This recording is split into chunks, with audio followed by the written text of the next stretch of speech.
नमस्कार. News maker live मध्ये आपल्या सर्वांचं पुन्हा एकदा सहर्ष स्वागत आहे. पोलखोल वास्तववादी सत्तेची या विषयाअंतर्गत आज आपण सध्या महाराष्ट्रात गाजत असलेलं मराठा आरक्षण आणि त्यामागचं राजकारण या विषयाची पोलखोल करण्यासाठी किंवा या विषयाचं गांभीर्य सर्वसामान्य महाराष्ट्रातील जनतेला लक्षात येण्यासाठी आणि या सर्व परिस्थितीनंतर समाजाला काय मिळालं या सर्व गोष्टींचा आढावा घेण्यासाठी प्रेक्षकांच्या समोर आलेलो आहोत. म्हणूनच या विषयाला आपण धास्तावलेले आणि आक्रोशलेले चेहरे शांत मराठा समाजाला मिळालं तरी काय या विषयाअंतर्गत चर्चा करणार आहोत. सर्वात अगोदर सर्वसामान्य मराठा कुटुंबातील एक तरुण मनोज जरांगे पाटील यांनी महाराष्ट्रातील सरकारला वेठीस धरून संपूर्ण महाराष्ट्रात घराघरात आपलं नाव पोचवून मराठा समाजाच्या भावनांना मिळवून देण्यासाठी किंवा वाचा फोडण्यासाठी केलेलं आंदोलन खरंच लक्षणीय आणि अभिनंदनीय आहे. कारण दबलेल्या पिसलेल्या मराठा समाजाला यामध्ये न्याय देण्यासाठी हे खरंच गरजेचं होतं की मराठा समाजातून सत्ताधारी किंवा राजकीय घरातील व्यक्तींचा चेहरा येण्यापेक्षा सर्वसामान्य समुदायाचा एक चेहरा समोर येणं आणि त्याच्या पाठीमागे सर्व समुदाय एकत्र होणं ही गरज लक्षात घेऊन मनोज जरांगे यांच्या आंदोलनांना सर्वसामान्यांचा पाठिंबा मिळत गेला. मागील उपोषण संपल्यानंतर 40 दिवसाची मुदत देऊनही सरकारने कोणत्याही हालचाली केल्या नाहीत. त्यानंतर मनोज जरांगे यांनी आपल्या उपोषणाला सुरुवात केली. या 40 दिवसाच्या दरम्यान महाराष्ट्रातलं चित्र आपण जर पाहिलं तर त्या समुदायाचा आक्रोश या मनोज जरांगेंच्या राज्यभर सुरू असलेल्या दौऱ्यांमध्ये कळाला. जुन्नरमधील सभा असेल किंवा विभागवार झालेल्या सभा असतील किंवा मुख्य सभा जी 170 एकरमध्ये मनोज जरांगे यांना ऐकण्यासाठी बसलेला समुदाय असेल, या सर्व गोष्टीचा विचार केला तर समुदायाच्या भावनांची कदर करणं राज्य शासनाने गरजेचं होतं. परंतु 40 दिवसांनंतर हे राज्य शासनाने काय केलं हे उपोषणाला बसल्यानंतर मनोज जरांगे सर्व समुदायाला लक्षात आलं. म्हणजेच की 40 दिवस ज्या आक्रोशाला आळा घालून समुदायाने आणि समाजाने 40 दिवस मनावरती दगड ठेवून राज्य शासनाला दिलेले होते, पण राज्य शासनाने याबाबत काय केलं हे अगोदर पाहण्याची गरज आहे. राज्य शासनाच्या वतीने न्यायमूर्ती संदीप शिंदे यांच्या अध्यक्षतेखाली समिती नेमली आणि या समितीने किमान 1,37,00,000 दाखले तपासले आणि यामध्ये फक्त 11,503 कुणबी नोंदी निघाल्या. याचं प्रमाण जर पाहिलं तर मराठा समाजाला यामधून न्याय मिळेल का याची सहज लक्षात येणारी गोष्ट म्हणजे की यांची संख्या असलेली मर्यादित आणि त्या मागणी या सर्व गोष्टीचा विचार करता जर मनोज जरांगे यांना दिलासादायक निर्णय द्यायचा असेल तर राज्य शासनाला याची मुदत वाढ करणं गरजेचं होतं. याची जाणीव राज्य शासनाच्या वतीने आली. खरे तर एका खाजगी वृत्तवाहिनीला देवेंद्र फडणवीस यांची झालेली मुलाखत आणि त्यानंतर या आरक्षणाच्या विषयाला फोडलेली वाचा या मुलाखतीनंतर महाराष्ट्रातील मराठा आरक्षणाचं आंदोलन हिंसक होत गेले की काय अशी शंका निर्माण झाली. कारण याच्या मागची कारणं विचारात केली तर समितीच्या मर्यादा आणि मनोज जरांगेंचं सुरू झालेलं उपोषण या दोन गोष्टींमधून कुठून तरी मध्यम मार्ग काढण्याची गरज होती आणि हा मध्यम मार्ग काढण्यात मुख्यमंत्री एकनाथ शिंदे यशस्वी झाले. कारण ज्या दिवशी मनोज जरांगे यांच्याकडून 40 दिवसाची मुदत घेतली होती त्या दिवशी मनोज जरांगे यांनी दिलेला शब्द होता की आमच्याकडे असलेल्या कागदपत्राच्या आधारावरतीच तुम्हाला आरक्षण देणं शक्य आहे. परंतु शिंदे समितीने या सर्व कागदपत्रांची तपासणी केल्यानंतर त्यांच्या हे लक्षात आलं की या कागदपत्रांच्या जोरावरती सर्वोच्च न्यायालयामध्ये हे आरक्षण टिकणं कठीण आहे. म्हणून यासाठी सखोल काम करण्याची गरज आहे आणि याची जाणीव करून देत उपोषणकर्ते मनोज जरांगे यांच्याशी चर्चा करण्यात आली आणि शिंदे समितीला यानंतर राज्य मंत्रिमंडळामध्ये 2 महिन्याची मुदतवाढ दिली. या 2 महिन्याची मुदतवाढ देतानाच या राज्य मंत्रिमंडळाने या शिंदे समितीच्या कार्यकक्षा रुंदावल्या. म्हणजेच काय मराठवाड्यापर्यंत मर्यादित असलेली ही समिती मराठवाड्यासह संपूर्ण महाराष्ट्राची चर्चा करणार आहे, सर्वेक्षण करणार आहे आणि त्यानंतरच मराठा समाजाच्या आरक्षणाचा मुद्दा निकाली काढला जाईल. याबरोबरच 2014 सरकारच्या काळामध्ये नेमण्यात आलेले जस्टिस गायकवाड, भोसले आणि निरगुडे या जस्टिस कमिटीलाही या समितीमध्ये कारभार पाहण्यासाठी आरक्षणावरती मार्गदर्शन करण्याचे विनंती करण्यात आलेली आहे. म्हणजेच काय की मराठा आरक्षणाबाबत यावेळेस मोठी हालचाल होण्याची शक्यता आहे आणि तशी लक्षणं गेल्या 2 दिवसांमध्ये राज्य मंत्रिमंडळाच्या बैठकांमध्ये दिसत आहेत आणि यामुळेच तशी लक्षणं राज्य मंत्रिमंडळाच्या बैठकीमध्ये दिसत आहेत आणि यामुळेच महाराष्ट्रातील सध्या मराठा समुदायाला या आरक्षणाच्या बाबतीने काहीतरी दिलासादायक मिळेल की काय अशी शंका निर्माण झालेली. परंतु या अस्वस्थ चेहऱ्यांबरोबरच धास्तावलेले चेहरे जे महाराष्ट्रामध्ये आहेत त्यामध्ये घडलेल्या काही हिंसक घटना याचा विचार केला तर महाराष्ट्रात शाहू फुले आंबेडकर या पुरोगामी विचारणेचा वाटचाल करणारं राज्य खरंच जाळपोळ, आग आणि तोडफोड याकडे का वाटचाल करते याचा विचार करण्याची राज्यकर्ता म्हणून दोन्ही बाजूची गरज आहे. एका बाजूला धास्तावलेले चेहरे आहेत आणि एका बाजूला आक्रोशलेले चेहरे आहेत.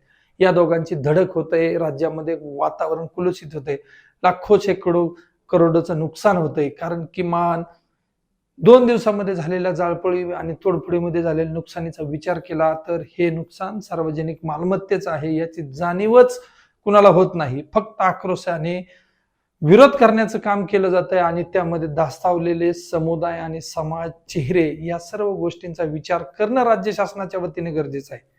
मनोज जरांगे यांच्या उपोषणाला सुरू झाल्यानंतर शांततेचं उपोषण करण्याचं मनोज जरांगेंनी आवाहन केलं. परंतु बीड असेल, पुणे असेल, कुठल्याही भागामध्ये जर विचार केला तर या भागातील समुदाय एवढा आक्रमक झाला होता की नेते आणि पुढाऱ्यांना गावबंदी आणि याच्या पुढे जे हिंसकपणा आला, अक्षरशः जिवंत माणसं घरात असताना घराला लावल्या गेलेल्या आगी, हे महाराष्ट्राला खरंच अभिमान देणार आहे की दुःख देणार आहे याचा विचार करण्याची गरज आहे.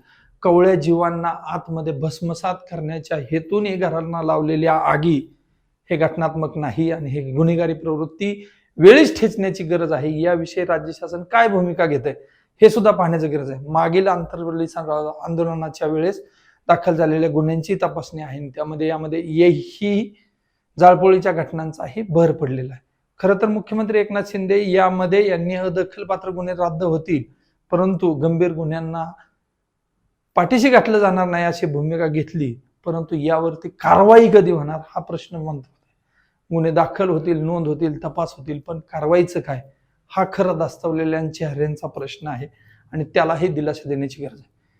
मराठा समुदायाच्या आर्थिक मागासलेपण सिद्ध करून त्यांना आरक्षण देण्यास कोणाचाही विरोध नाही, परंतु त्यांचं आरक्षण इतर समाजातून देणं किंवा इतर प्रवर्गात त्यांचं वर्गीकरण करणं याला विरोध आहे. म्हणजे कुणबी सेनेनेही याला विरोध केला आहे आणि ओबीसींनीही आमच्या गटातून नको असं भूमिका घेतली. म्हणजेच काय की मराठा समुदायाला गरज आहे परंतु देण्यासाठी ज्या ज्या प्रक्रिया करायच्या आहेत ते प्रक्रिया करण्यापेक्षा राज्य शासन तात्पुरता तोडगा काढतं. परंतु हा तोडगा टिकेल का हे खरा प्रश्न आहे आणि याचंच उत्तर आपल्याला यातून द्यायचं आहे. राज्यामध्ये सध्या SC, ST, SBC, OBC आणि NTच्या 4 प्रवर्गांच्या जातींचा सर्व समावेश केल्यानंतर मिळणारं आरक्षण हे 50% वरती गेलेलं आहे. त्यामध्येच केंद्र शासनाच्या वतीने अध्यादेश काढून मंजूर करण्यात आलेलं 10% आरक्षण. या सर्व गोष्टीचा विचार करता पुन्हा OBC सारख्या 19% प्रवर्गामध्ये राज्य शासन मराठा समुदायाचा 32% समुदाय यामध्ये दाखल करणार का?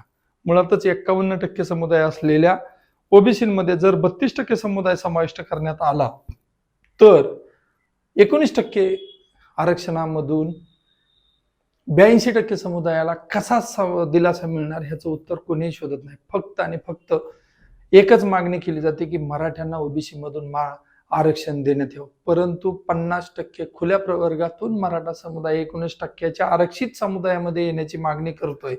याविषयी पुनर्विचार करण्याची गरज आहे आणि यातून मार्ग काढण्यासाठीच या आंदोलनाची दिशा थोडीशी बदलण्यात आलेली आहे. म्हणजेच काय की मागेल त्याला आरक्षण या भूमिकेवरती सरकारने मोर्चा वळवलेलाच दिसतंय. म्हणजेच काय की कुणबी प्रमाणपत्राची तपासणी केल्यानंतर कुणबी प्रमाणपत्र दिले जाईल आणि त्यानंतरच कुणबीमध्ये प्रवेश केला जाईल.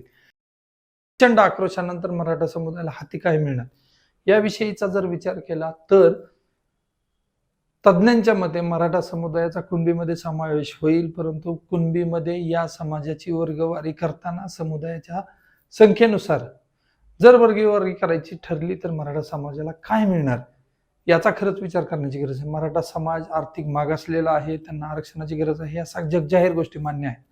परंतु मराठा समुदायाला खरंच जर न्याय द्यायचा असेल तर केंद्र शासनाच्या वतीने या आरक्षणाचे कॅप वाढवणे गरजेचे आहे आणि NT, ABCD अशा प्रमाणे जशा 4 प्रकारे वर्गवाऱ्या केलेल्या आहेत त्याचप्रमाणे भले ओबीसी मधूनही आरक्षण देण्याची वेळ आली तरी सुद्धा याची कॅप वाढल्याशिवाय ओबीसी आरक्षणामध्ये याचा समावेश करणं हे तात्पुरता दिलासा असेल, परंतु यातून हाती काहीच लागणार नाही याची जाणीव समुदायाला घेतली पाहिजे.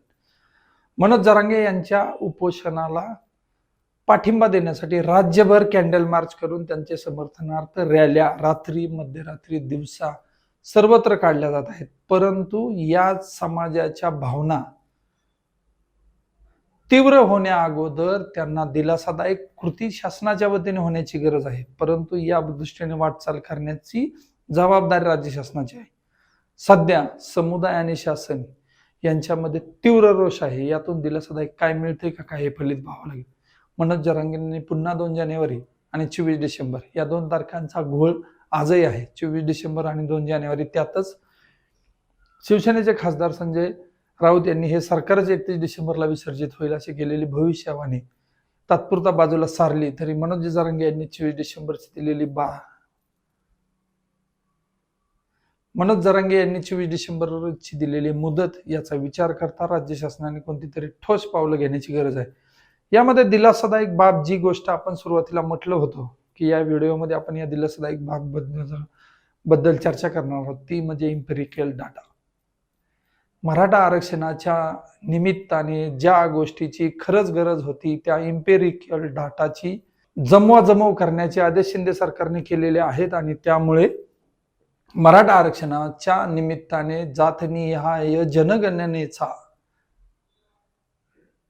मुद्दा यामधून सुरक्षितपणे पार पडतोय की काय अशी शंका निर्माण झाली. कारण काल मुख्यमंत्री एकनाथ शिंदे यांच्या जिल्हाधिकारी आणि विभागीय आयुक्त यांच्याबरोबर झालेल्या बैठका या बैठकांचा विचार केला तर आपल्याला हे लक्षात येतंय की इम्पेरिकल डाटा सुरू करण्याच्या जमा करण्याचे हे तातडीचे आदेश या बैठकीमध्ये देण्यात आलेले आहेत. म्हणजे सर्व समुदायाच्या दृष्टीने सुद्धा ही जमेची बाब आहे आणि म्हणूनच शिंदे सरकारने आणि शिंदे समितीने केलेल्या कार्यावरती खरं मराठा समाजाला दिलासा आणि धास्तावलेल्या चेहऱ्यांनाही दिलासा मिळेल की काय अशी आशावादी भूमिका सध्या दिसत आहे. सध्या मुख्यमंत्री एकनाथ शिंदे हे मराठा आरक्षणावरती एक केंद्रित असून त्या दृष्टीने वाटचाल करत.